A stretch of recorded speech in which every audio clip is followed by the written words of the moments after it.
Ahead and call the October 22nd State Land Board meeting together. I was noting to my team as we were driving down that last weekend we had a very successful football weekend for Oregon. Both Oregon State and University of Oregon were successful in their football games, and we hope we have some more weekends like that. So with that, we'll turn it over to Director Walker. Thank you, Governor. Good morning. Good morning, Secretary Clarno, Treasurer Reed, your assistants, and all who've gathered here today. I appreciate your attention for the next 2 hours. We'll try to whip through this agenda. I know everyone's got some appointments this afternoon, so we'll see how quickly we can get all this done. The first item on the consent agenda is just a simple request for approval of the minutes from the August 13, 2019 State Land Board meeting. Do I have a motion? Madam Chair, I move approval of the minutes from the August 13th, 2019 meeting. Second the motion. Treasurer Reed moves approval of the minutes from the August 13th, 2019 State Land Board meeting.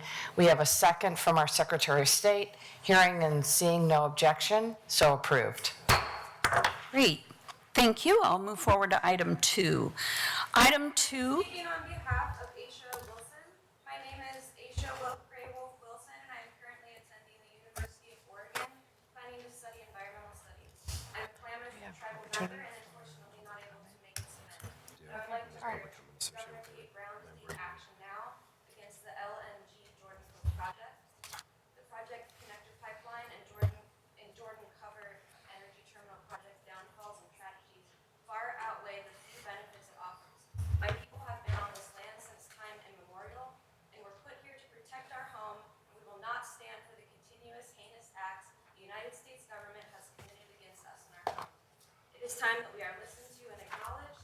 I do not believe that this is worth risking water contamination, sexual assault rates rising, gas prices in the United States rising, sacred and traditional sites of the indigenous peoples being ruined, and more. It is absolutely clear that the negative impacts outweigh the positive things that they may believe will gain. We as community members need to stand up and fight for the protection of our people and our land against the Pacific Connector Pipeline and Jordan Coast Energy Project. Thank you. Signed, Aisha Wilson. Thank you very much. We appreciate the comments regarding items that are not on the agenda. If folks have written comments that they'd like to submit to State Land Board members, we're more than willing to receive those. But because the public comment period closed, we're going to proceed. We're going to proceed with our agenda. I'm sorry. Representing Artina and Jen. Should we take a recess? We are retired Okay. people living All right. in Black All right, we're going to take a 5-minute recess, and thank you very much.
morning. The State Land Board meeting will be called back to order. I understand that we have a handful of folks that want to comment on a particular item.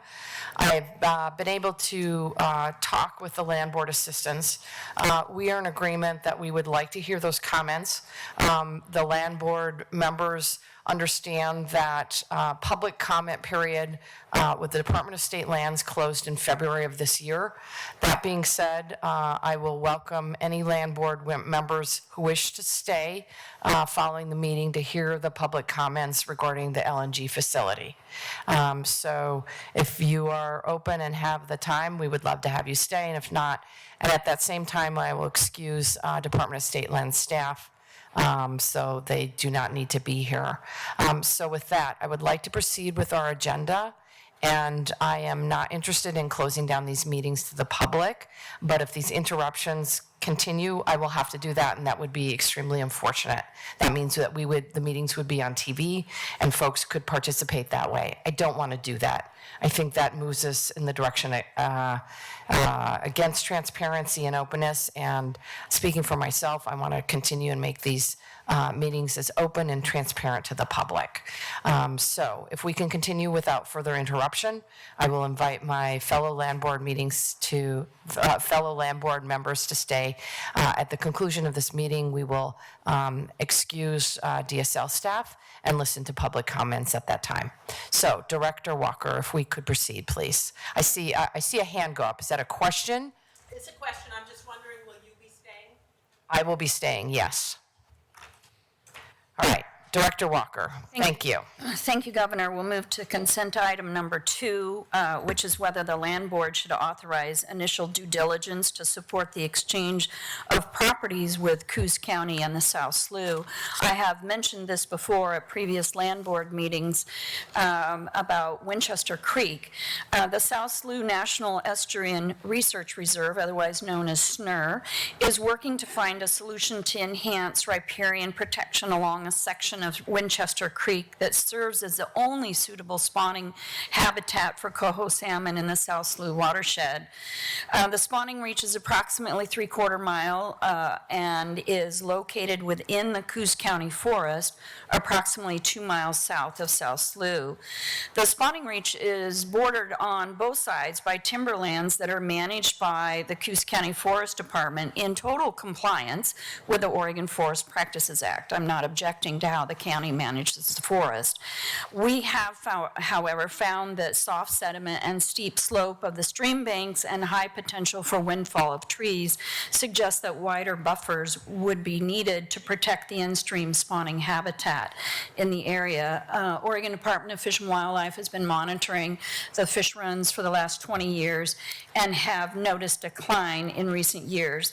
So the Management Commission, which I chair, in March of 2018 was tasked the SNR to work with Coos County to increase those forested buffers.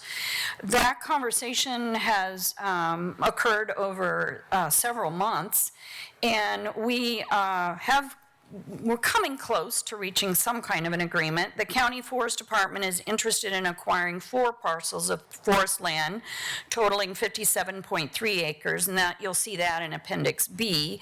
And those are currently managed by the SNR under the Department of State Lands. These parcels are classified as special stewardship lands by DSL, which means that we would not cut them, but if we traded them, then the county would put them in their forest rotation.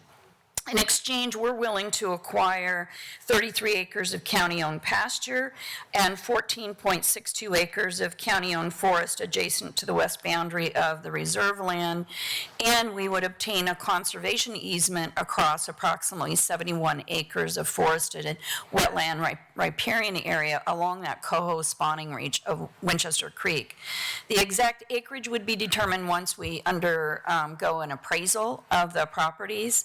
I think this is a good land exchange. It would result in added conservation value by protecting a critical habitat for coho salmon and contribute to the strategies described in the Oregon Coast Coho Salmon Recovery Plan. I've received letters of support from the Coquel and the Situ-Clusie tribes. We've run into a little snag recently with the county So one of the county commissioners that we've been working directly with has been out of the country. Once he returns, I'll set up a meeting with him, and I think we're going to be able to get past it. So in the meantime, I would like to continue with this conversation, and my recommendation would be that the department, that the land board authorize the South Slough National Estuarine Research Reserve through the Department of State Lands real property staff to complete due diligence reports in support of this land exchange. Thank you.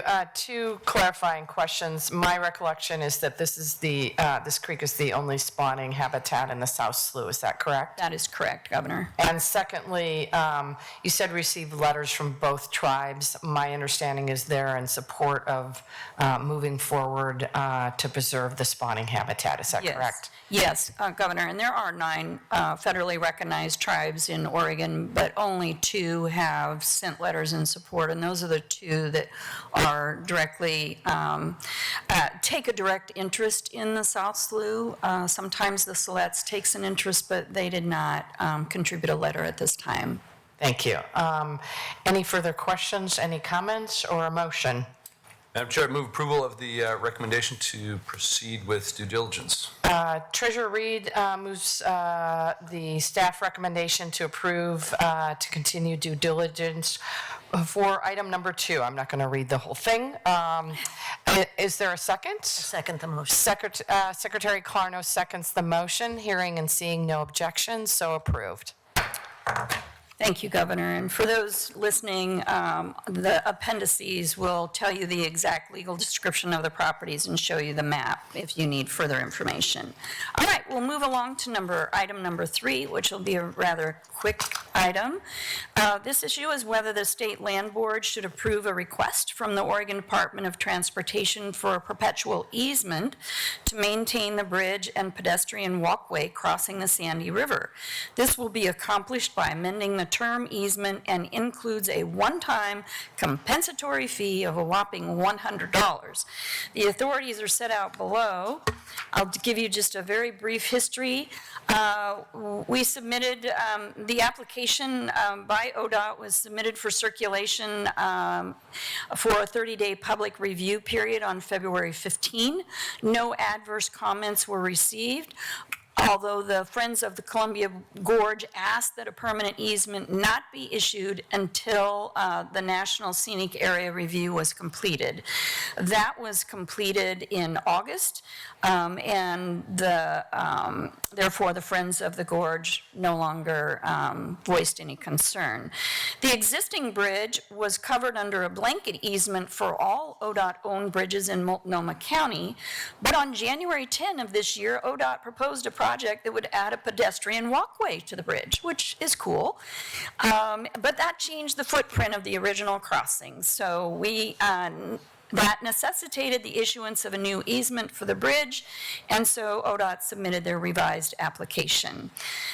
With the approval of the National Scenic Area and notice of decision in that matter, then ODOT requested the permanent easement be issued in place of the term easement, and pursuant to the Oregon Administrative Rule listed in your packet, a $100 compensatory payment is due and issued for the public bridge within a city. And the bridge is located, just for your information, within the city of Troutdale. The recommendation is that the Department of State Lands recommends that the State Land Board approve the permanent easement to the Oregon Department of Transportation for a bridge and pedestrian crossing on, over, under, or across the Sandy River, and the appendices will outline the legal language that you need to know. With that, I'll turn it over to you. Thank you. Questions? Motion? Madam Chair, I move approval of the recommendation. Treasurer Reed moves approval of the staff recommendation to request a perpetual easement to maintain the bridge and pedestrian walkway crossing the Sandy River in Multnomah County. Do I hear a second? Second the motion. Secretary Clarno seconds the motion. Hearing and seeing no objection, it's so ordered. Thank you. I'll move on to item 4. This time I'd like to invite Laura Anderson up to the table. Laura is the interim executive director for the Oregon Ocean Science Trust, and that's what we're going to discuss now. The agenda item is whether the land board should appoint the recommended voting members to the OOST. It's known as the OOST around here affectionately. The Oregon Ocean Science Trust was created by the Oregon Legislature in 2013 by Senate Bill 737. The State Land Board appoints members to the OOST, and they did so at their October 2015 meeting with staggered terms. In the fall of 2018, the OOST had 2 members resign, leaving the executive director position and a member position vacant, and Laura filled in the acting executive director position. The remaining members waited until after the 2019 legislative session ended to take further action, as they were hoping to receive appropriated funding through Senate Bill 260.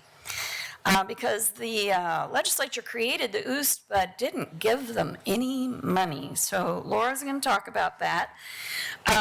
We did have a bill that passed this session, however, that allows the OOST to seek private funding, and that was Senate Bill 753. So I asked Laura to come today because I'm really proud of what the OOST did. They could have just packed up their bags and said, we're done here. There's no support for us. We can't operate without money. Oregon State Land supports us administratively, but the Department of State Lands does. But, you know, we can't get our work done. So they decided not to do that, and I was really proud to hear how they picked themselves up by their bootstraps, and I think it comes better from Laura's oratory than mine. So I'm going to turn it over to you to give an update, and then we'll talk about the appointments that are before the board today. Thank you, Director Walker. For the record, Laura Anderson, Interim Director of the Oregon Ocean Science Trust. Thank you, Governor Brown and Treasurer Reed, Secretary Clarno, Mr. Miner, nice to see you, and other staff. So it's with pleasure that I come today just to let you know that at our last meeting, our board members were emphatic and unanimous in our desire to continue this effort to support the state of Oregon and providing an alternative funding platform for nearshore research in our Oregon oceans. And we found that we have a specific task in front of us that I thought I would just let you know what we intend to do with our continuation. Last legislative session created the Oregon Conservation and Recreation Fund, which allocated $1 million to the Oregon Department of Fish and Wildlife for conservation strategy work. The challenge is to match that money with non-government funds in the biennium and expend those in the biennium.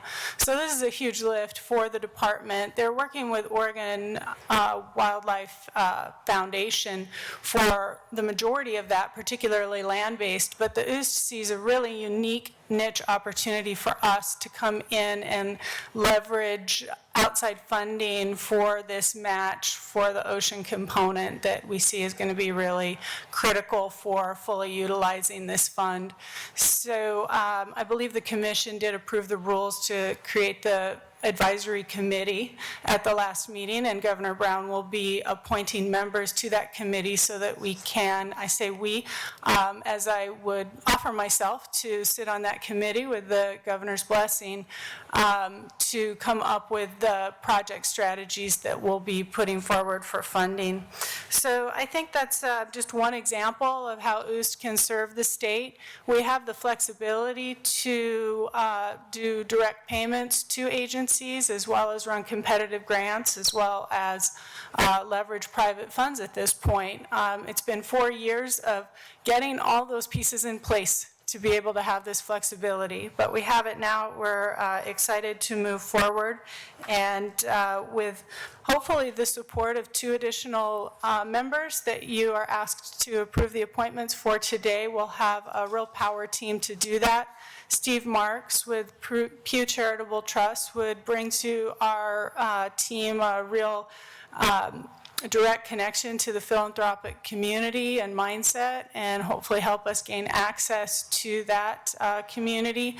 And Dr. Shelby Walker, as the director of Oregon Sea Grant, brings a wealth of experience in running competitive grant programs, and also as someone who's been at, I think, every OOST meeting, has a real rich understanding of both the challenges that we face and the opportunities we have. So that's my update for you this morning. I don't have any questions. I just want to say thank you. I was very sad to lose you off the Fish and Wildlife Commission, but understand that this work is critically important and really appreciate your leadership role in terms of bringing these pieces all back together again. So thank you. Any other questions or comments? I just associate myself with that. Thank you. Okay. Let me remind you also that Laura needs a reappointment, so we have 4 appointments today. A reappointment for Laura Anderson, and Laura is the owner of Local Ocean Seafood in Newport, right? She has her fingers in a lot of different dishes. Yes, she does. And Christina Wolanowski, Executive Director of the Columbia River Gorge Commission and former Director of Northwest Region National Fish and Wildlife Foundation. And then, of course, as Laura mentioned, Steve Marks and Shelby Walker are new appointments, and their letters of interest are attached as Exhibit A and B. The chair would move approval of the staff recommendations of the following 4 members to the OOST: Laura Anderson, Christina Wileniowski, Steve Marks, and Shelby Walker. Is there any further comment? Is there any objection to the motion? Happy to second it if that. We got a second from Treasurer Reed, a third from Secretary Clarno, which means we're good. Again, I just want to say thank you. I remember specifically when the legislation was created to create the OOST, and we were waiting on the land board for the legislature to fund it. That clearly has not happened in the last couple of years, so really appreciate your entrepreneurial moves to make sure that you can access private resources and leverage state and federal dollars. So thank you very much for your hard work, and with that, I think the motion is approved, and you can go get some more good stuff done. Thank you, Governor. Thank you. Thanks, Laura. All right, we'll move along to agenda item 5. And in your packet, it's a very lengthy agenda item, but I'm going to try to shorten it up some because I don't think I need to read all that. But let me at least state the issue for the record. Issue number 5 is whether the State Land Board should authorize the department to update and finalize, review, and determination documents for the remaining 780 acres of LLI lands. LLI is large lot industrial. Those lands are in the South Redmond tract, and we'd like to sell the parcel in a phased approach through a brokered or direct sale process. The authorities are set out below, and I'll give you a little history about the South Redmond property. And I know Secretary Clarno is very familiar with this property, having been on the county commission previously when this subject property was on the agenda. It takes a long time for these properties to come to fruition because this was a very large parcel. This parcel is a 940-acre parcel owned by the state of Oregon, located in Deschutes County, southeast of the city of Redmond. This property was acquired in 2007 by the State Land Board, acting through the Department of State Lands, from the U.S. Bureau of Land Management as an asset of the Common School Fund. This acquisition partially satisfies a 1991 court decision that the state of Oregon was owed approximately 5,200 acres of federal public domain land in what is known as the in lieu or indemnity land selection process to satisfy obligations of the federal government stemming from the Oregon Admission Act of 1859. And what happened is we got 2 sections of every township, and if that section was occupied by someone else owned it, then that went into the bank for us to get an in lieu selection later on. Well, the federal government didn't want to do that, so we had to sue them. And so we got a judgment that 5,200 acres was still owed to the state of Oregon. We have about 1,500 acres we are still pursuing. But this was a nice piece of property that we received. It was formerly managed by BLM's Prineville District as community expansion lands under the department's 2005 Upper Deschutes Resource Area Management Plan. The 940 acres is configured as a contiguous block that is located adjacent to and south of the Deschutes County Fairgrounds and Exposition Center, south and east of the City of Redmond's Juniper Golf Course, and southwest of Roberts Field Redmond Municipal Airport. So it's just in a very prime location. At the time of acquisition, the property was outside the Redmond city limits and the urban growth boundary and was not designated within the city's 50-year urban area reserve. So we had to change all that. In order to do anything, there was a lot of work that needed to be done. So I'm going to skip over to the summary page and tell you that in 2006, prior to the department receiving the title to this land, so we started our work before then, a collaborative planning effort was initiated with federal, state, and local agencies. In this effort, there were 4 primary concepts developed for the future development of the South Redmond Tract, also known as the SRT. Mixed-use focus, employment and recreation, 2 campus industrial scenarios. All the scenarios held the assumption that any one scenario would take a minimum of 20 years for development. So we knew then it would take 20 years, and we are ahead of schedule. At the time these scenarios were developed, the mixed-use campus industrial was the scenario that was deemed most responsive to the community and the regional needs.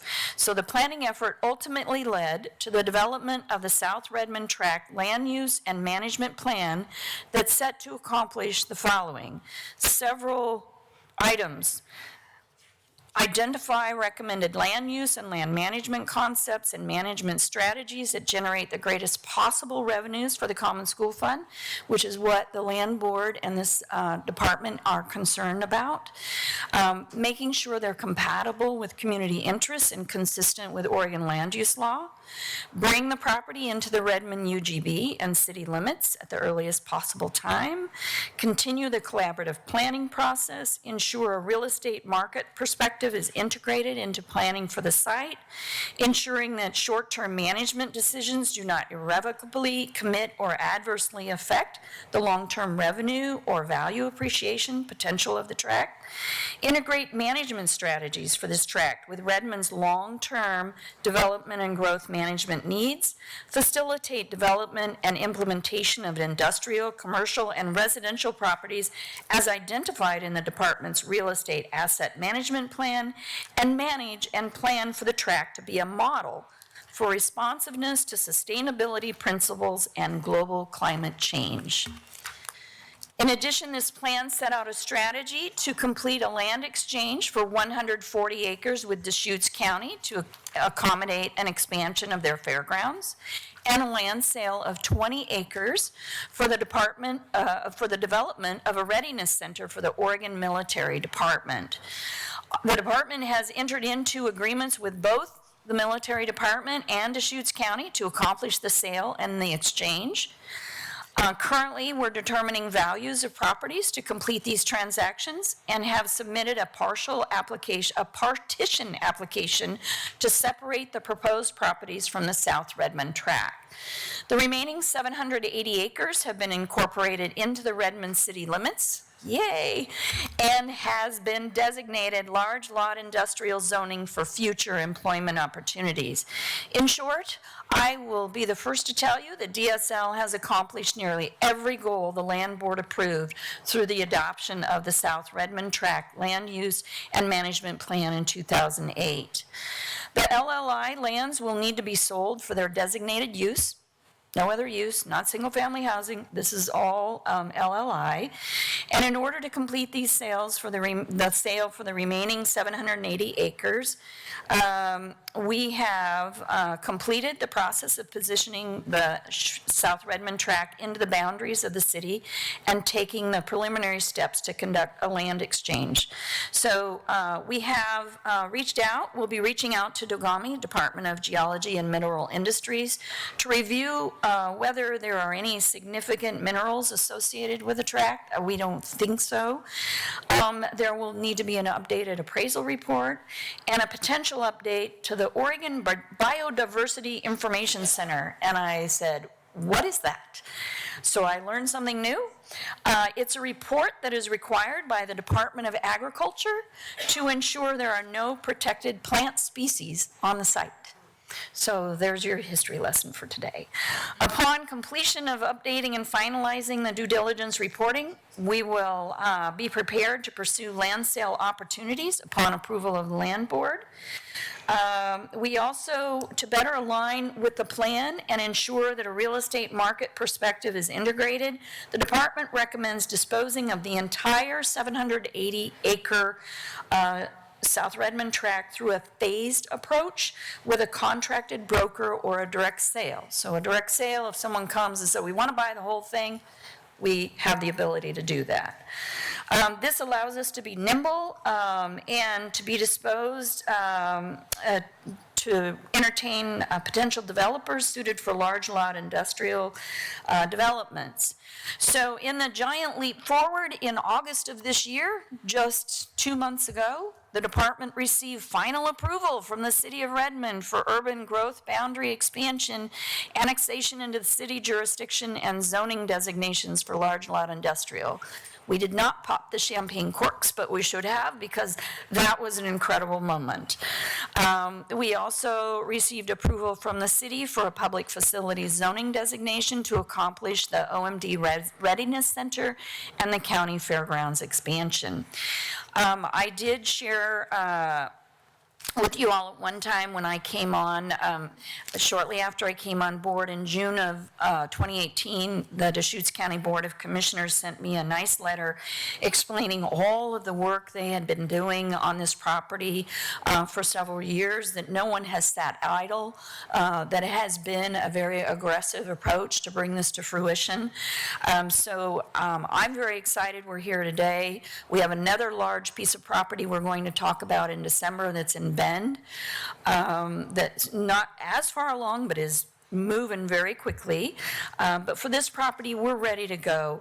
So the department recommends the State Land Board approve the completion of the review and determination, otherwise known as due diligence, documents, and the use of a broker or direct sale to dispose of the remaining 780 acres of South Redmond tract large lot industrial lands to benefit the Common School Fund and the children of the state.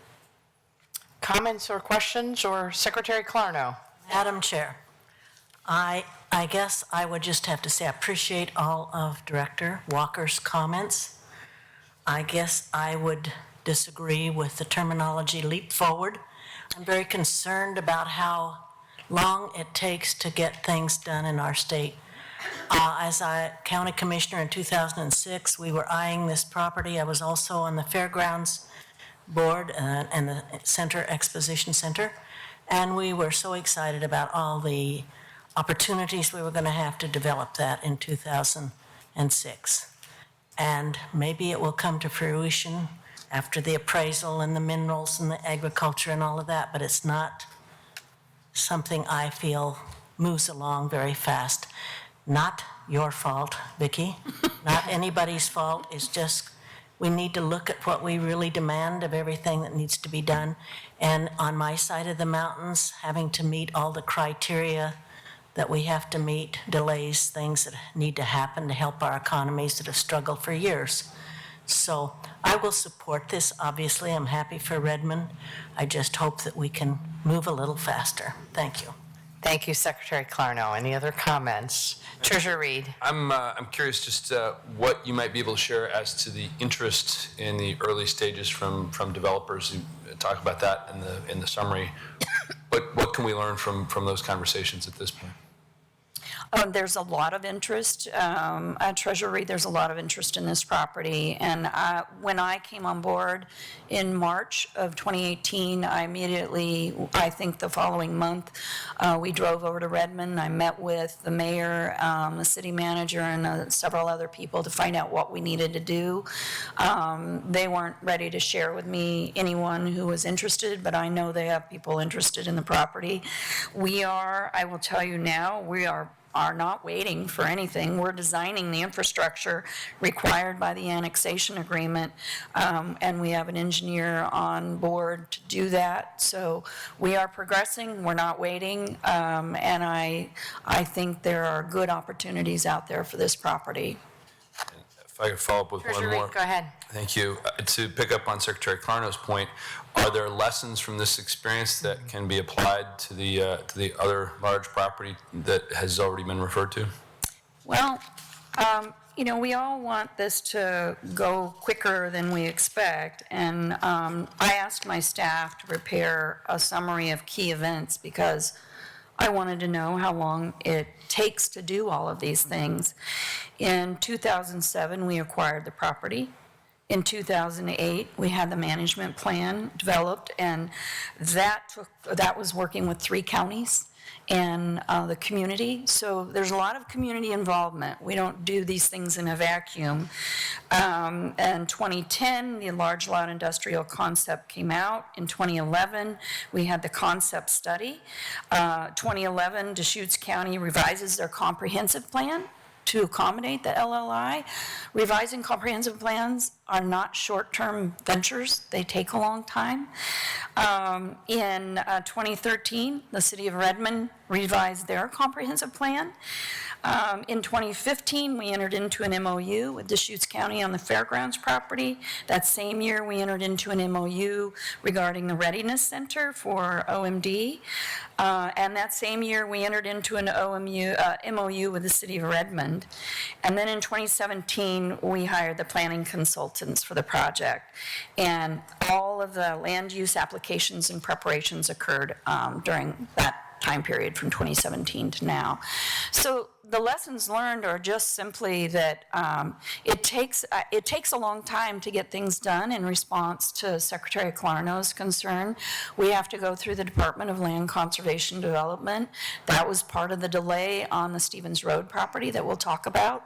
They kicked back the original proposal that the city of Bend had, and so it came back and all of that had to be redone and resubmitted. So I don't know. I can tell you that we hire folks to help us because we're not developers here at DSL, and we hired the appropriate folks. So I think we've done all that we can in a manner as quick as we can. And under the statute for the LLI designation, we are on a rapid timeline now. Once the property is approved and annexed, boom, we can't stop. And there's no stopping because we won't be able to meet the objectives. So we have done all that we can to get us ready for that. Appreciate the answer. Appreciate the thought about what we can do to move faster on those other projects, and appreciate your recognition about who has what core competencies. I'm with Secretary Clarno, happy to make a motion or support it. Whomever wants to go first. Secretary Clarno. Yes. May I have a little more discussion? Of course. Thank you. In answer to your question, when I was on the Fair and Expo board, we had an opportunity to have a water park there and a hotel built at the fairgrounds. Everybody's excited about this annexing of the land. They left. Fortunately, Central Oregon has enjoyed growth and a strong economy, but in some communities, those kinds of opportunities leave and never come back. And it's not what Director Walker's steps she has to go through, but it's the steps that are mandated to her to go through that I'm concerned about. What would ever happen if we sold a piece of property outright? I mean, what we're saying is we control it until we decide we're going to let you own it, but you've got to have all of these steps taken. And the county updated their urban growth, and the city updated theirs, and all those things. Those had to be met to acquire this property. So it wasn't as though those were things they were automatically going to do. And I guess it's just my concern about how long it takes for communities to get something done at the state level. 13 years is a long time when you're involved as a county commissioner and as a fair board member to see things come and go, opportunities. But as Director Walker said, there are other people interested as well. That's good to hear. So we'll pray for the good. Madam Chair, I move acceptance of this recommendation by the director. Thank you. Secretary Clarno has moved to approve the updating and finalizing due diligence documents and to sell the remaining portions of the South Redmond track in Deschutes County. Second. We have a second from the treasurer, and I will just add, Secretary Clarno, Treasurer Reed, I hear your concerns. I do think some of the work that we're doing around regional solutions as we are bringing state agencies together to ensure that permitting processes, et cetera, are run concurrently and not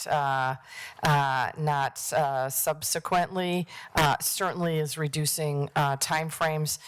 We hope as we move forward with some other development deals that we can move these along much more rapidly. I know in terms of, as you said, Secretary Clarno, the Central Oregon economy is doing quite well, but we don't know what the future holds, and we want to make sure that we can move forward on this quickly. So with that, and seeing no objection, the motion is approved, and thank you all.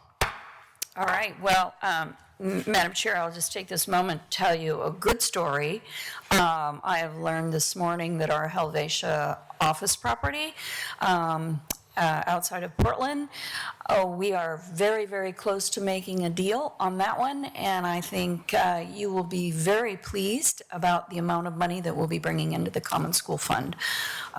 We're in the middle of negotiations, so I can't really talk about that very much. Good. But I will just tell you that you will be happy. That one will go quickly.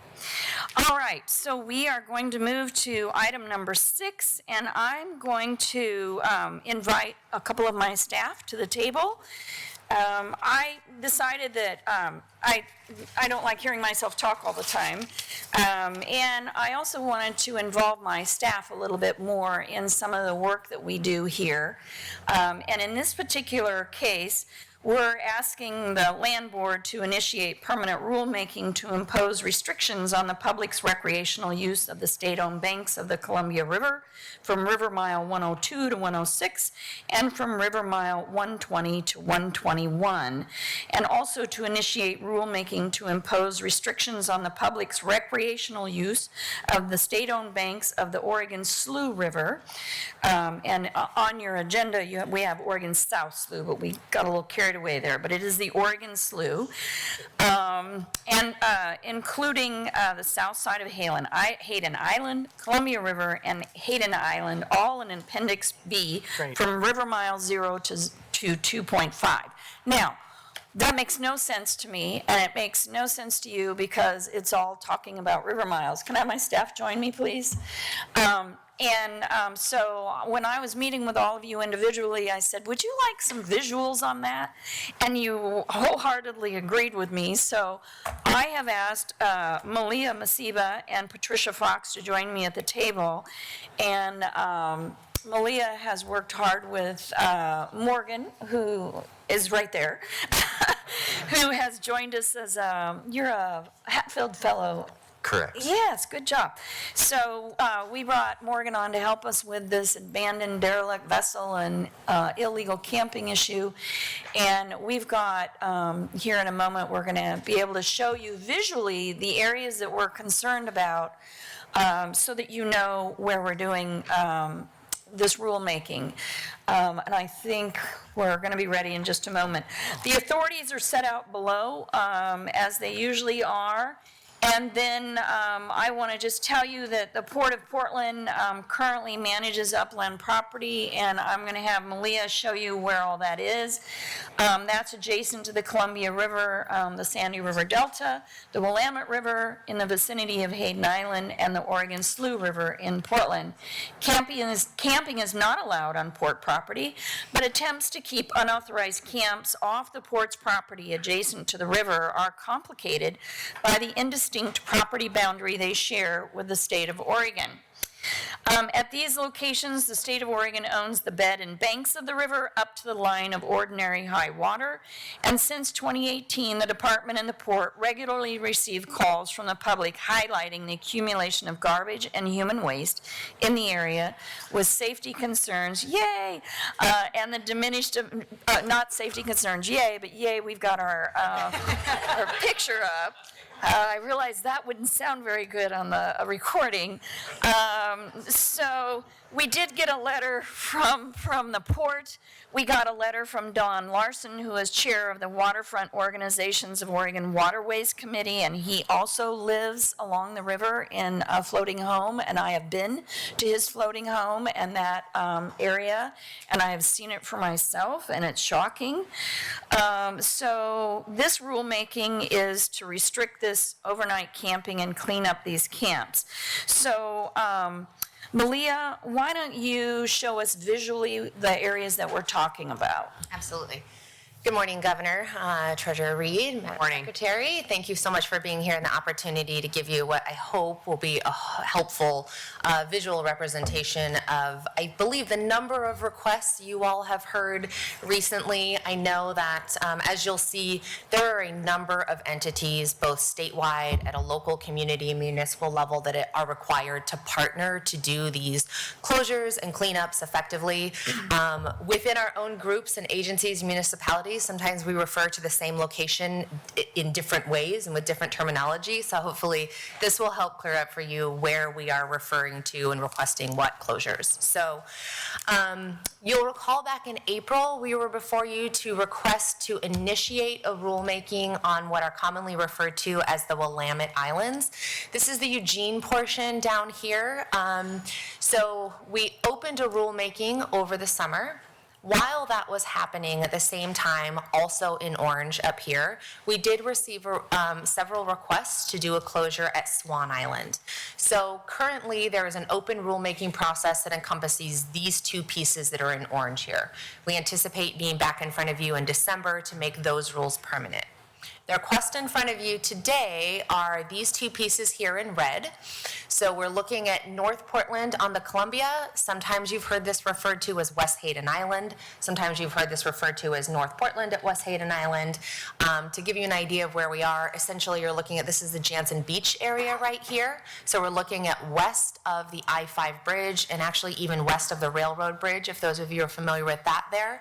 So the request today is for the closure on the Columbia side. So this will close overnight camping on this edge of the island, so the south piece of the Columbia from River Mile 102 down to 106 here, and then along Oregon Slough, both sides of the embankment of the slough from River Mile 0 to River Mile 2.5. So this closure around Hayden Island is what we refer to as North Portland on the Columbia. The other piece that today's request includes is also on the Columbia River. This is out at where the Sandy River converges with the Columbia. Sandy River is in green because we actually do currently have permanent rulemaking that means you cannot camp down here in the Delta area, but we'd like to request a closure on the Columbia between River Miles 120 and 121. So big picture idea, our requests today are the two in the red. The ones that are active that you'll hear again in December are the ones that are in orange. We have a few in yellow that are highlighted, that those are known areas of interest that we'll probably be addressing in the future as well, whether that's vessels or structures or encampments. But this, I hope, gives you a better visual picture of what it is that we're looking for and talking about. And I'm happy to answer any questions about location or closure requests. Patricia's going to talk a little bit about the most recent closure that we have under emergency closure, which is this North Portland on the Columbia. in the lack of an actual enforcement person at DSL who has the training to be out doing this, Patricia has been DSL's boots on the ground for these closures and cleanups, and I can't thank her enough for both the time and effort that she's put in, but also just the sincerity that I know she's been interacting with the number of social services, enforcement agencies, state agencies that are working with. To give you an idea of what we're looking at here, so for example, for just the North Portland on the Columbia cleanup, we partnered with the Port of Portland, the City of Portland, Metro, Multnomah County Sheriff's Office, Oregon State Police, and social service organizations to do the cleanup part. We returned later to do vessel removal, and that requires a partnership with the Oregon State Marine Board and Multnomah County Sheriff's Office. We returned again to do structure removal. So these cleanups are pretty intricate. They require a lot of coordination between a number of agencies and entities. Patricia has been DSL's point for that and has done an excellent job. So I'm happy to answer any questions about the map or any of the closures, and then Patricia is going to actually show you what the cleanup looked like on the North Portland site. And I want to note, too, there was 12 tons of trash removed on the first trip out in September, and there were, you clicked away and I can't see it now. And then there were 10 boats, 10 vessels that were removed. Some of those are sunken, and the sunken ones really cost a lot of money to remove. And then there were 6 structures removed. So it's mind-boggling, and it's very eye-opening, and Patricia's got some pictures for you that will help illustrate that. And Governor, did you have a question? I just wanted to say, this, at least for me, I assume for my other colleagues on the land board and staff, that this is really helpful to see this visually and gives us a really sort of broader perspective of what's happening on the ground. So thank you. And I think the other piece I would ask, this has been a continuing challenge for other state agencies like ODOT, for example, and we have partnered very closely, ODOT's partnered very closely with the City of Portland, and it sounds like you're doing that same level of partnerships, but honestly, 1 or 2 people is not going to do it in terms of the need out there. I'm most familiar with the Ross Island area, but the need is really dire, and there's a lot of work to do on the ground. So look forward to having further conversations as we develop the agency's budget for the next biennium. Well, I appreciate that you mentioned that, Governor, because I believe we're going to try to make an ask at the emergency board, because we were out with Metro. I say we collectively because I wasn't there, but our staff went with Metro out to the Sandy River Delta area. Mm-hmm. Metro said that will take 3 days a week over 3 months to clean up. 3 days a week over 3 months. That's 60% of one staffer's time, and this isn't what these staffers are hired to do. So we're going to make an ask for some emergency funds to help assist, because Metro requires a department person to be on site during cleanups. And they utilize inmate work crews and so forth, but they require, as part of our contract agreement, that we have a DSL staffer on site. All right, thank you. So with that, let's have Patricia talk about her efforts, unless you had something else. No. Okay. Good morning, Chair Brown, board members, and other staff. As Director Walker stated, I never thought that this is the type of work that I would have. It's certainly not my position description when I was. We thank you. You're welcome. But truly, the message here is this work is heavy. This work is hard. This work is depressing. It is overwhelming. And it's really important. I have been absolutely blown away by Metro RID program staff.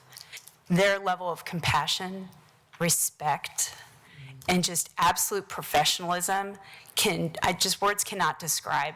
They know these folks by name. This is not a static problem. Once you schedule a cleanup for an area, oftentimes these folks will move to a different area. They know their dogs' names. They bring out a resource book, offer to get them to a shelter, oftentimes, which is not easy. You have to actually get a referral. A a recommendation, and transportation to get there. And they're doing all of that. And they're talking to these folks as if they were in their own living room. I have been absolutely blown away by their level of they're in it, and they're in it every day. So this is just one snapshot of looking down when I got to one point of over 2.5 river miles of it pretty much looking like this. So this is an overview. This is another shot now from the ground looking up. You might recognize the couch. There was tons of solid waste, actually 12 tons of solid waste mixed with hazardous waste. And through all of this, proud to say there's only one needle found. That's a lot of advanced work. This is one of the structures that was later removed. You can see the amount of debris. You can also see the flipped over the vessel in the background, perhaps. That was one of the vessels that we also removed. So 2 days of work. So that just maybe puts it in perspective of when Director Walker says the Sandy River Delta, how long that would take. Because this is the same crew that would help do this work. And we managed to do this in 2 days. This is that same structure now, completely clean. This is the same area. So these are just your before and after photos of the work that can be done. And this is, again, that beginning shot now looking down. So I just want to make sure that DSL staff, while we need to be there, it is really not us who are doing this work, this important work. It is our partners. The Port of Portland have been amazing. Metro RID program staff and management have been just eye-opening. Multnomah County Sheriff's Office, Oregon State Police, State Marine Board, we're like in this tight-knit community group now working on this, and none of us imagined we'd probably be doing this work, and the work needs to be continued. We'll be back out next week, full 3 days. I was just on site yesterday to see if it remains. All in all, it wasn't terrible, but we have 3 more long days ahead next Monday through Wednesday at this site. This will be the 4th time we'll be at this site in just a little over a month. I'm happy to answer any questions. I'd just like to, the director mentioned putting in a request for staff. And so what's happened at the Sandy River Delta, and then this is the North Portland site, is that we're able to go in and post that we are coming to do the cleanup and that there's camping no longer authorized. We partner with our enforcement and cleanup teams. We go in, we do the removal. In the face of not having an enforcement team or staff or dedicated enforcement resources that then continue to return to that site and keep a presence there so that we don't have campers return, that's where we are with the Sandy River Delta. Where we have a permanent closure on that land, we have cleaned it up in the past, but because we don't have that enforcement arm that goes back and keeps a DSL presence there, the campers figure that out and they know that's a place they can return to. So that's one of the places that we're looking to build up our resources. A place that's done that well, which is great for them, is Washington State. While Patricia was out on this cleanup, and if you'll remember from the map, this is the Hayden Island, so we're right across the river there from Washington. Washington's made some pretty serious investments in ADVAC issues, and so they're able to keep an enforcement presence in the places that they've closed. Those campers then essentially learn they can't keep moving around in the Washington area.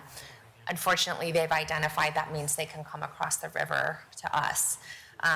And so one of the more work that Patricia does in this world is she is a part of a larger regional group. She's working with teams from Alaska all along the coast down to Hawaii, including BC, that are talking about this issue and trying to sort of gather best practices that each of those states do so that we can lean on each other's work and figure out how to create a larger, not just a statewide approach within Oregon, but regionally as well. Thank you, and I really appreciate the efforts on the ground to connect folks to the resources, the services that are available. The legislature made a significant investment in affordable housing this last session and also made a number of changes in policy, which I think the goal is to provide more affordable units and prevent homelessness with challenging rental issues. So I just really appreciate everyone's efforts to connect. These are human beings and they need housing, and I just really appreciate your efforts in that direction. I hear what you're saying. You need, if you're going to be doing this, Patricia, all the time, you either need somebody to help you or a different job description, and I hear that. And certainly from my role, will be supportive of that effort to get more resources from the legislature. This has got to be, and I know exactly what happened in Washington, and I know that why we're seeing so much movement here is because of the efforts, the enforcement efforts that are happening in Washington. So, other comments? Treasurer Reed, Secretary Clarno. All right. Well, and to that point, Governor, we've recently learned that the gentleman who was involved in our $12 million cleanup has returned to Oregon with more vessels. So here we are, once again, fighting this issue. And I agree with you. The legislature put a significant investment into affordable housing. I would much rather our money go towards that than having to pay to clean up this kind of a mess. And so we're very supportive. We're going to do what we can. I've got my staff actually doing an analysis of all state-owned land to see if any of it's available that we can turn into housing. And likewise, I think other agencies are doing the same thing. So I'm really looking forward to trying to make some movement on this instead of spending our resources in this manner. So with the approval today, upon approval to initiate permanent rulemaking by the board, the department will convene a rulemaking advisory committee, as we have been doing so already on these other proposals, to review and provide input on the proposed rules and the notice of proposed rulemaking filing, including statement of need and fiscal impact. The department will solicit input on the proposed rules through a public comment period, and will hold at least one public hearing on the proposed rules in Multnomah County. I believe one hearing was held last night. Patricia, Ann, and you have one more? Yes, tonight. Tonight. For both Eugene and Swan. Okay, so Eugene had a public hearing last week and again this week, and Multnomah County had a hearing last night and another one. So we are trying to make sure that we get as much public involvement as possible. And Ann Friend, our rulemaking coordinator, just spoke a moment ago, and I'll be bringing her up actually for the next presentation. But anyway, the recommendation that I would make for you today is in an effort to preserve public trust values for all Oregonians, because all Oregonians have the right to use this land, and they can't currently do that.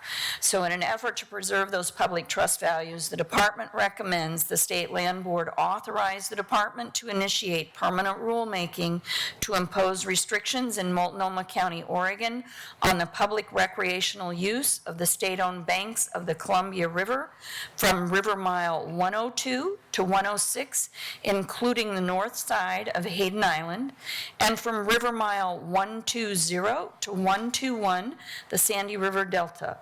Also, to initiate permanent rulemaking to impose restrictions on the public recreational use of the state-owned banks of the Oregon Slough, including the south side of Hayden Island from River Mile 0 to River Mile 2.5.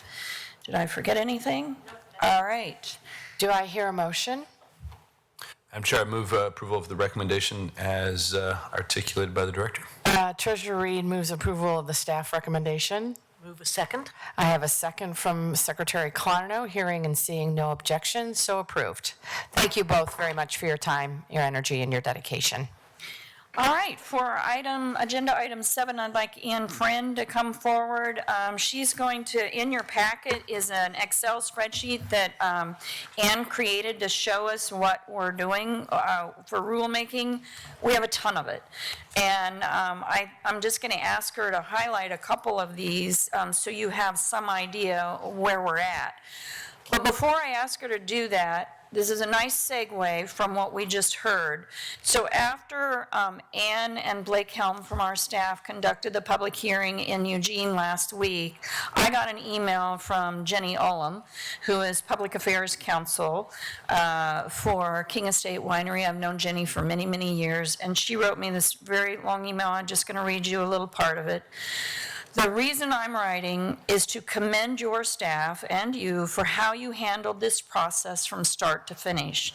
From the inclusive nature of the committee that drafted the proposed rules to the draft itself, to the meetings and the public hearing, it has gone smoothly. I give your staff tremendous credit for laying the groundwork so well. The draft that we had at our first meeting was near perfect and required little for us to do. We all needed and wanted to talk it through, and we did, but it was such a help to have such a strong starting point. Plus, they were all a delight to work with and did a good job of keeping us focused and on task. We look forward to DSL's involvement in helping us keep our riverbanks and islands safe, clean, and healthy for all of us. So Jenny served on the RAC, as I also got John Brown to serve on the RAC, who I've known for years and cares about the river deeply, and there were many others. So the process went well, and we owe that to Ann and the other staffers who are involved in these. So Ann, why don't you talk about some of this rulemaking and give a few highlights? Okay. Good morning, Governor, members of the board. Thank you for having me today. As you've heard from Malia and Patricia and Director Walker, we're busy doing Division 88 work to clean up the riverbanks and such on the Willamette River. We have our last public hearing tonight for Division 88, and then that will close next week on Halloween, and then we will be able to move forward with making the adoption for those rules. Another rulemaking that we have going on right now is for the South Slough Reserve, and that is to allow commercial guiding within the slough under the permit that would then be overseen by the reserve manager. That public hearing is next week on Tuesday, and that will also close on Halloween, and then we'll be able to move forward with that. A couple of other highlights for you is the rulemaking that has come out of House Bill 2437 for the agricultural channel maintenance. We are discussing with the Department of Agriculture how to move forward in a collaborative rulemaking effort so that we can try and meet the spring of 2020 harvest deadline to get those rules in place for them. Another one would be the legislative change that happened this last spring for the unclaimed property program to transfer to the state treasurer's office. And we have some rules that we need to evaluate and make sure that those are set and ready to transfer over cleanly. You heard from Laura Anderson earlier from the OOST, and we have some rulemaking to do for them to make sure that they can go forward with their nonprofit work and the fundraising for those types of things. Those are just a few highlights. We have currently 30 different rulemakings that are on the books, and that's not including the 5-year review that we need to do. Every agency is required to do a 5-year review of their rules, and so we're getting knee-deep into that one. Yes. Thank you very much. Any questions or comments? Thank you for your hard work. Thank you. Appreciate you being Ann. here before us this morning. All right, I'm going to bring up Bill Ryan, our deputy, one of our deputies, to talk about the Aquatic Resource Management Program report. And then we will slide into a sustainable funding memo I prepared for you to let you know how we're working on that. But you won't see a larger discussion of that until next February. So, Bill, thanks for joining us. Take it away. Good morning. For the record, I'm Bill Ryan, Deputy Director of Operations here at the Department of State Lands. So I'm not going to walk you through the entire report. The report's obviously in your packet, but do want to hit some highlights. The report provides information regarding management of state-owned waterways and also fulfills the annual report requirements for the state's removal fill law. And it covers fiscal year 2019, so the period ending this past June 30th. And The state-owned, the Aquatic Resource Management Program really is composed of two programs that were combined when the department restructured in 2013. One is the state-owned waterways, the proprietary waterway program, and the other is the removal fill regulatory program, which also includes our wetlands conservation program. So the state-owned waterways program basically manages the waterways that are owned by the state, that the state acquired at statehood to manage for the use of the public for public trust values of navigation, commerce, fishing, and recreation. We currently manage nearly 5,000 active proprietary authorizations. So there are a lot of folks that are actually utilizing those waterways under some sort of approval or authorization from the department. On average, we issue about 125 new authorizations per year and renew about 533 existing ones. So a fair bit of work associated with that. And the state-owned waterways generated about $3.6 million in revenue in 2018. So as the landowner of those waterways, we do charge for many of the uses of the water. Some uses do not require a fee, and that just depends upon what the statutes and rules say about those. The major effort to highlight is really the work that we've been doing to address the abandoned derelict vessels and illegal camping, the ADVAC issues. And Malia and Patricia really covered that well, but the report actually has a lot of text in there about our efforts over that past year associated with that and the structures that we have in place to address that. So I'm not going to go too much Bill, into depth on that. While you're there, I just Yes. wanted to get a sense, and you may not have a sense of this, but these issues are clearly going to be expensive, both in terms of DSL staff time and energy, as well as resources. I'm curious, your sense of legislators' familiarity with these issues, whether we've done any type of tour, so to speak, so that they have seen the extent of the problem and understand our financial and, frankly, moral obligation in this arena. I'm not aware of any tours per se, but we did testify before the House Ag and Land Use Committee during the last session, an informational hearing toward the end of the session that the Marine Board and DEQ and state lands were part of. And so the issue is, there is some awareness of the issue. I think certainly there could be greater awareness. It is, the interest has been primarily focused in the Portland area and the Eugene area, but it is an issue in other parts of the state. And for some context, I would say that this is, right now we're dealing with an acute problem. There have always been folks who have lived on public lands, whether the state owns them, the feds own them, or local government. But when it gets to a point where there's a sort of a critical mass, where you've got numbers of people, amount of debris, numbers of encampment, where it really becomes basically visible, is where those issues have really risen. And so in the last several years, for whatever reason, there's been a tipping point. And so the amount of vessels, the amount of shoreline camping has really dramatically increased, and the amount of debris and materials that these encampments have amassed have just increased significantly. And so, as Malia mentioned, we are looking at getting some additional resources to do these cleanups. I anticipate that as we deal with the acute problem and get the cleanups done, and then have more regular patrolling and enforcement with our local government partners, that it'll not be acute anymore, and that basically the expenses will reduce, and the level of engagement will not be as significant as now. But that's my hope anyway. So, and that's why we are repeatedly visiting these locations, so you don't just do a cleanup and walk away and then folks just come right back.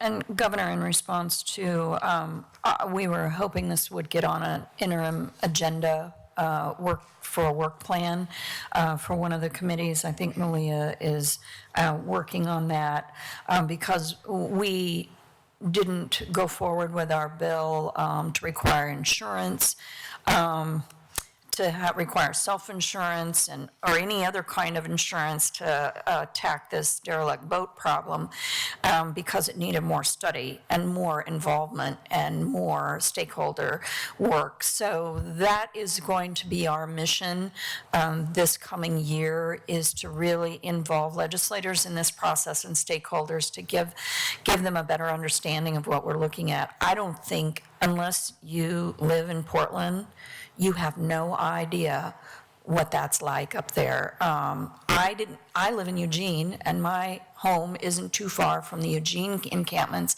I didn't see them.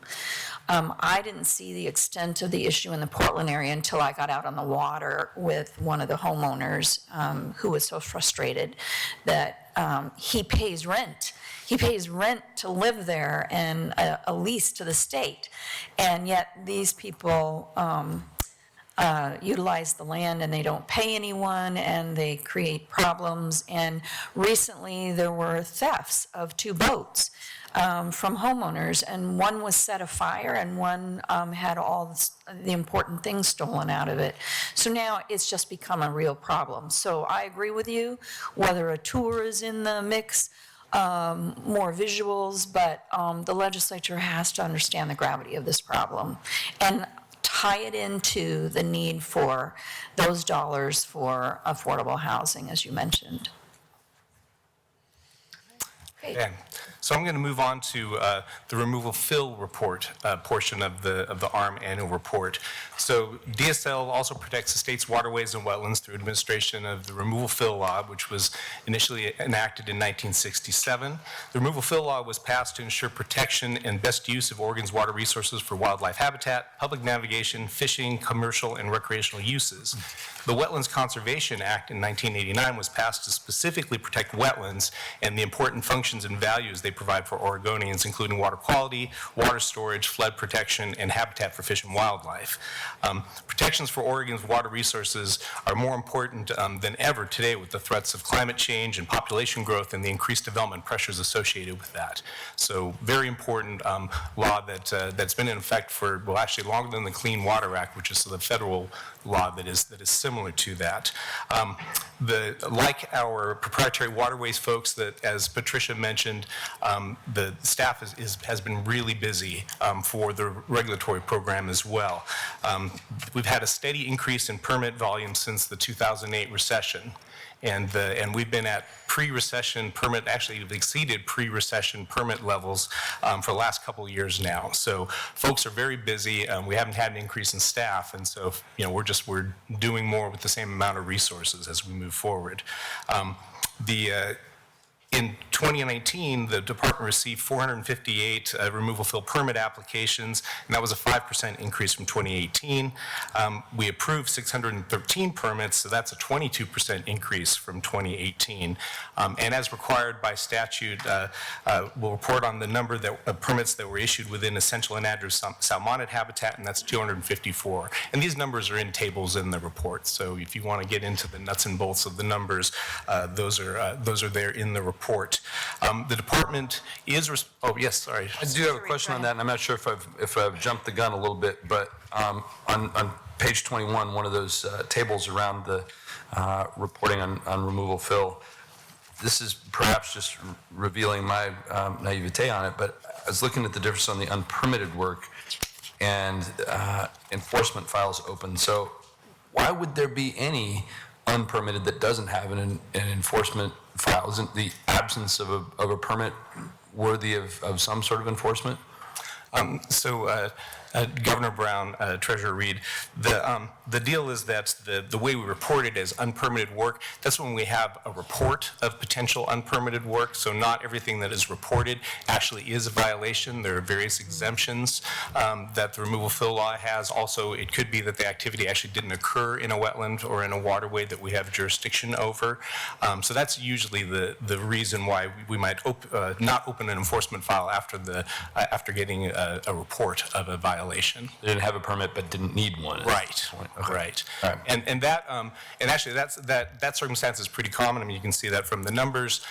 Most of our enforcements that we open up and work on are actually unauthorized activity. It's actually most of our permits, folks follow those permit conditions, and we don't have a lot of enforcements that occur related to an authorized activity. It's the unauthorized activity that's really a challenge. Thank you. And I will say that it's your neighbor that usually reports you.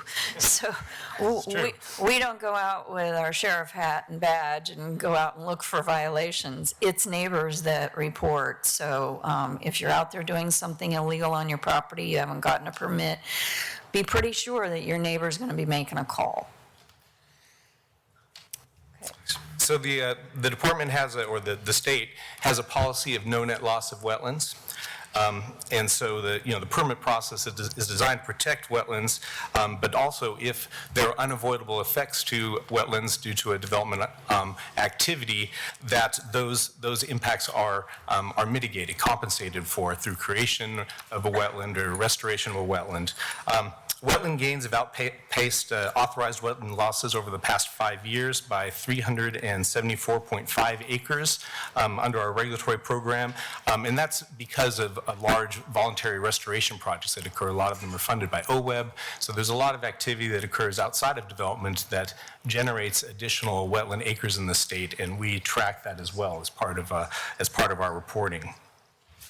Moving on to wetland determinations and delineations, the department does provide a service of reviewing wetland land use notices. This is part of the state planning laws, that if a local jurisdiction has a development permit application come in, that they look at the state wetland inventory maps to see if there are any wetlands in the vicinity, and if there are, they send a notification to the department to look to see if there are any wetlands present on that tax lot or in the vicinity of that development activity. The numbers of those wetland land use notice reviews have really increased dramatically and resulting in a significant drag on staff resources. We had 755 wetland land use notices in 2019 compared to 696 and 620 in the previous years, and that if you chart those numbers, those have been increasing as well. This is a good thing because this is the sort of early warning system so that folks know when they want to develop a particular property. If they're looking at acquiring a property, they can actually have the department take a look to see, are there wetlands there? We don't actually go out and map the wetlands. That's something that they would need to hire someone to do, but we do tell them, yes, there are wetlands present, or no, we don't see any wetlands present. You should be able to move forward on that. The department also, so the department did do 320 determinations, and that's when someone asks, hey, are there wetlands on my property? So we did 320 of those last year, and we also reviewed 319 actual delineation reports, and that's where someone actually has a consultant go out and they map the wetlands using a very technical process to identify where the jurisdictional limits are for wetlands on those properties. And those numbers were similar to those in the prior year. They're high. They're as high as we've seen them in the department. So we already talked a little bit about compliance. For compensatory mitigation, as I said, persons who destroy or damage wetlands through removal of fill activities are required to replace those wetlands functions and values. The most effective and efficient way to do so is to purchase mitigation credits when they are available. There are currently 27 approved mitigation banks in Oregon. During the fiscal year, 12 active mitigation banks made 56 separate sales, totaling 28.85 credits. And that's roughly equivalent to acres. Table 14 shows the cumulative sales balances of the mitigation banks for fiscal year 2019. We do have 7 new mitigation banks currently in process for review, but they haven't been approved yet, so they don't have credits available for sale yet. When a mitigation bank is not available, a permit applicant can buy credit from the department's in lieu fee programs. The funds are used by the department to construct mitigation sites and compensate for lost functions and values. And so in 2019, the department's in lieu programs provided mitigation for 33 permit authorizations for a total of 3.7 credits. And credit sales for those 2 in lieu programs are in tables 17 and 18 of the report. So I had already mentioned the House Ag and Land Use Committee. It was actually, I think, the House Ag and Natural Resource Committee when Chair Clem initially started a work group on wetlands issues, looking at challenges and concerns and desired improvements related to wetland regulation in the state. Out of that work group, 3 bills actually were proposed for the 2019 session. 2 of them actually became law. So House Bill 2436, which is really primarily about the department assuming the 404 program responsibilities from the Army Corps of Engineers under very specific circumstances. So it's a partial assumption program. The successful implementation of a 404 assumption would result in savings for applicants in time and money because they wouldn't have to get a overlapping permit from the federal government And it's limited to specific activities, specifically to development activities within urban growth boundaries, with ag activities and forestry activities specifically excluded. Also to mining activities, and that would be anywhere in the state. The emphasis there is really on aggregate mining, and also on approval of mitigation banks statewide. So those are the three areas of types of permits that we would potentially assume from the federal government under an assumed program. So we're working on that actively now, putting together a report to the legislature for 2020 about what that might look like and what's needed. We won't have nuts and bolts and details worked out for the 2020 legislature to actually act on this and to make a movement to assume the program, but the schedule is to have that ready for the 2021 legislative session. Any questions about that? So the other bill is House Bill 2437, and that deals with agricultural drainage. And that is a bill that addresses sort of a perennial problem with the department of the maintenance activity of maintaining waterways that drain agricultural lands. And these waterways are some of them are ditches that are man-made, others are natural streams, others are streams that have been manipulated, straightened and ditched basically, but they were historically a stream. The drainage off of these lands is critical for agricultural production, but these waters also provide very important habitat for salmonids and other wildlife, but really salmonids are the main issue. The salmon don't know whether it's a ditch or a stream. It's when the water's there and they need it, especially during high water and wintertime, they go and use those areas. So this, basically what this bill does is it allows the department to transfer the responsibility for maintenance activities in a limited type of channel to the Department of Agriculture to be part of their water quality program. And it ensures that there's notification of the activities that will occur. There are various protections in place to ensure that this sort of pilot approach does not result in unanticipated environmental damage. A significant restriction is that this activity or this process would only apply in waterways that naturally go dry on an annual basis. So basically in late summer and fall, being able to do work in some of these smaller channels that go dry, and the fact that the work will occur in the dry makes the environmental effects much easier to manage and much more limited. Also, the activity was not allowed within essential salmonid habitat, and it's also, there are multiple best management practices that are actually baked into the statute to protect that activity. And so, or to make sure that activity is done in a way that is environmentally protective. So we are working with the Department of Forestry, Fish and Wildlife, and Department of Agriculture to develop this process and move it forward. As Ann mentioned, we're going to be doing rulemaking for that. The goal is to have the process in place by late summer, early fall, when that kind of activity would occur next year. It's a tight schedule, but that's the goal, to get that done by then. Any questions about that? All right. Well, that's it then for my full annual report. You forgot the elephant in the room, Bill. So I just want you to speak closely, just briefly about the Portland Harbor Superfund site. And it is a giant elephant in the water. So can you just give us an update? Sure. So sorry, I didn't mean to omit that. It is addressed in the report. The department has been working on defense for the Portland Harbor Superfund cleanup. The state does have some liability as the owner of those waterways. And so we are part of the PCI group, that is the volunteer group that's been working on an allocation process, trying to avoid a court-based allocation to do cleanup for the harbor. We have been expending significant monies mapping where the cleanup needs to occur, where DSL's ownership is, where we have authorized activities or not authorized activities that might play into the allocation of that. We work very closely with our DOJ attorneys on developing that defense. And we have a forensic consultant, the intelligence group, that we've been working with for several years now to pull together that information and make the case. Allocation was, I have to get these dates right now because they just extended the allocation, but the actual allocation period, so submit all your materials and actually have the trustees that have been hired to make the allocation decision, make a decision, was supposed to happen in April of next year. The PCI group just just this month, recommended to EPA that they actually extend that period to February of 2021.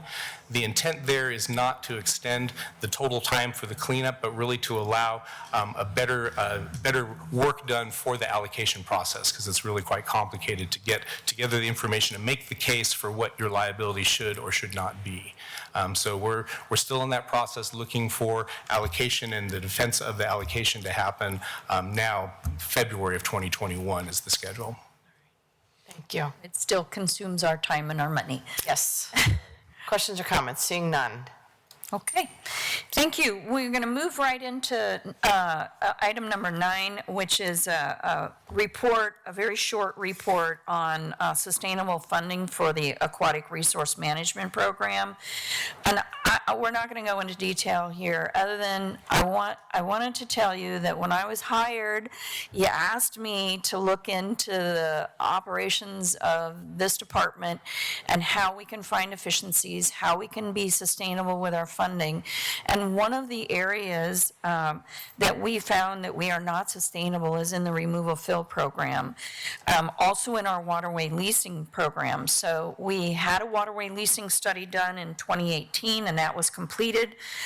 We recently had a study done internally for the removal fill program, but we're still ground truthing that and making that recommendations come out of that, and we'll have a very detailed report for you in February. I want Bill to just hit on a couple highlights because I know we need to get done here, but if you just want to hit on a couple of things that we're going to be talking about. Sure. So I'll just hit some of the findings, I guess. So for the waterway leasing study, one of the things that really came through was that the proprietary rate structure hasn't changed since 1999, and so it's probably time. It hasn't significantly changed since 1999. So it's probably time to revisit that. The use of waters has changed over that period. The maritime economy and industry has also changed, going more toward, going less from industry and more toward recreation and tourism. The rules are really set up for more of a maritime industry type use. Some recommendations were made, some changes are needed, which would require rulemaking. One thing would be to transition away from the use of the assessed value of a property to determine what a leasing rate or an easement rate would be, and instead to use real market value. And this is really, the assessed value really hasn't kept pace with real market value because of ballot measure 50, which basically disconnected those two things. And another highlight would be what we talked about previously with the issue of the abandoned derelict vessels and also the Portland Harbor Superfund cleanup.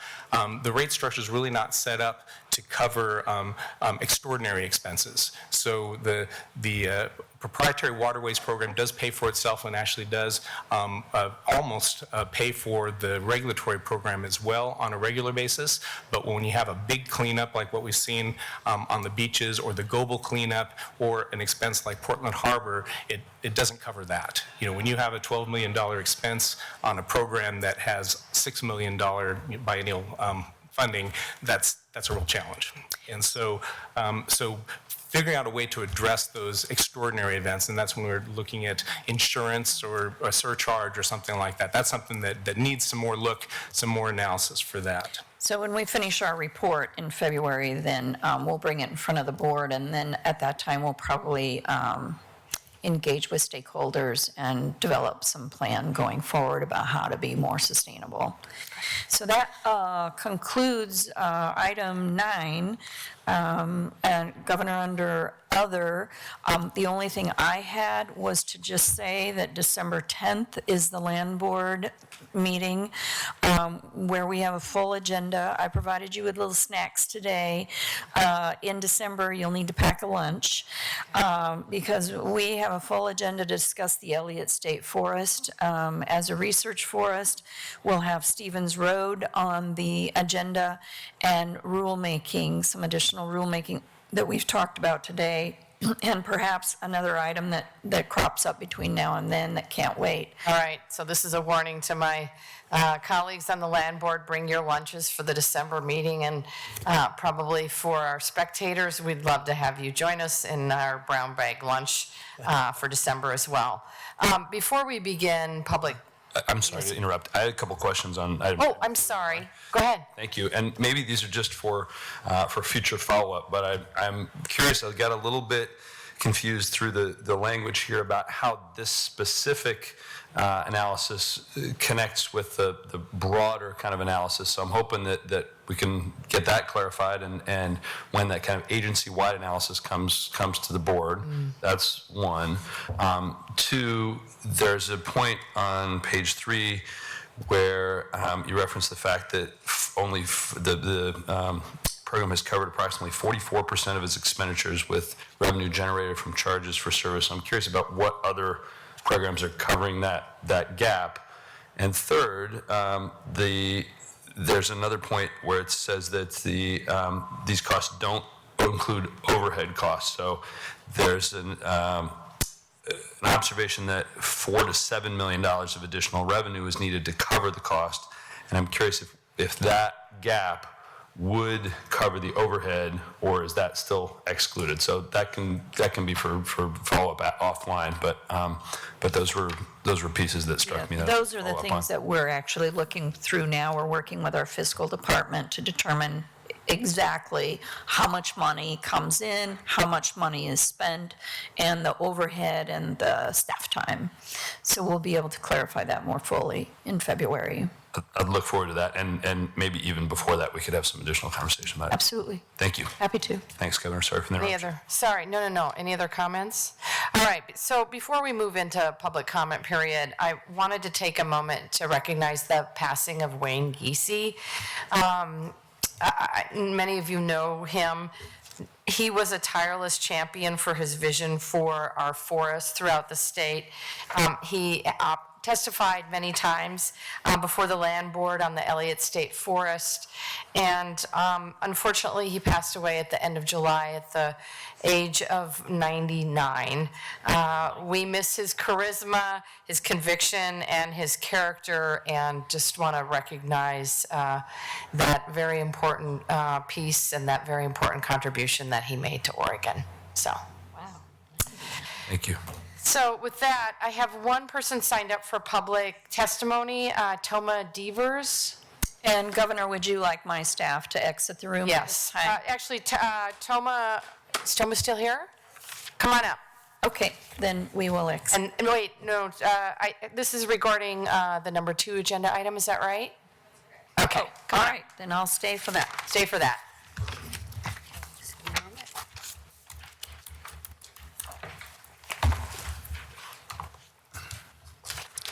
Yes, that's great, thank you. Okay, my name is Toma Devers. I'm from Southern Oregon. I'm here to express my support for consent item number 2 for the DSL to create the conservation easement for the coho salmon on the Winchester Creek. I would like to point out the geography of the area, that the Winchester Creek is south of the South Slough, and this would be the only spawning area for the coho salmon. Okay, this is the coho salmon travel. They travel from the ocean through the Coos Bay into the South Slough and up creek to the spawning area. Okay, the danger here is that this creek is surrounded by timberlands, which is deemed as a threat because of the windfall of the trees into the creek and the soft sediment and the steep incline of the slopes there. This would all create sedimentation in the creek, which is very damaging to all aquatic life due to the fact that it takes the oxygen that is necessary for these aquatic animals to breathe out of the air. It also creates a dangerous risk for algae blooms, which also kills algae aquatic life. Okay, so I support this conservation effort I would also like to point out that if we are concerned about these salmonids in the Winchester Creek, we should also be concerned about issues in the Coos Bay.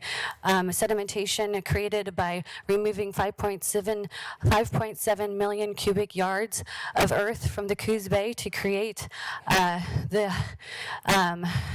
cargo, the LNG vessel shipping lane and the Pacific Connector pipeline is monstrous compared to the Winchester Creek area. All of the sedimentation that would be created by this disruption of soil is huge, okay? That those salmon will be needing to be traveling through the Coos Bay to get to the spawning area and back through the Coos Bay to get back to the ocean, because as we know, coho salmon travel, that's what they do, okay? The other dangers, if you're concerned about protecting the coho salmon, the other dangers that this LNG terminal and pipeline would create in the bay are increased temperatures due to the fact that the LNG vessels will be sucking up the water to cool the engines and then releasing the water back into the bay at up to 19 degrees warmer than the bay itself, which is going to cause a huge increase in the temperatures of the bay, which, as we know, kills salmon. And we're already under a Ms. global Devers, warming thank you. threat. We're out of time, and appreciate your comments today, and appreciate you joining us at the land board meeting this morning. Okay, if you're really concerned with protecting coho salmon, you will not issue the removal fill permit for the Jordan Cove terminal. Thank you. Thank you. With that, we're going to close the state land board meeting for October 22nd, adjourn the meeting, and ask to excuse DSL staff. Individual land board members may remain as they wish, and we'll invite up, I think we have a handful of folks that want to speak to another subject. So with that, we're adjourned. With all due respect, Governor, and everyone here, I would strongly invite Director Walker, especially to stay and hear. Please come on up. Excuse me. I'll be explaining what's happening here, and I'm explaining why Director Walker is not here. So, before we move forward, I wanted to give folks a sense of why we're not taking testimony and what's happening this morning. So state land board members are welcome to stay, as I suggested. The reason why we are asking Department of State Land staff to leave is because there are rules that allow time and opportunity for public comment. In terms of the area where Department of State Lands has purview over, the rules and public testimony closed in February of this year. And that's why I'm excusing Department of State Lands staff, because that public comment that public comment period closed in February. Many of us have heard concerns about this particular project on the State Land Board, both sides. We're willing to stay for a few minutes to take testimony at this time. Just so you know, there are 3 major permits that the project requires at this point from the state.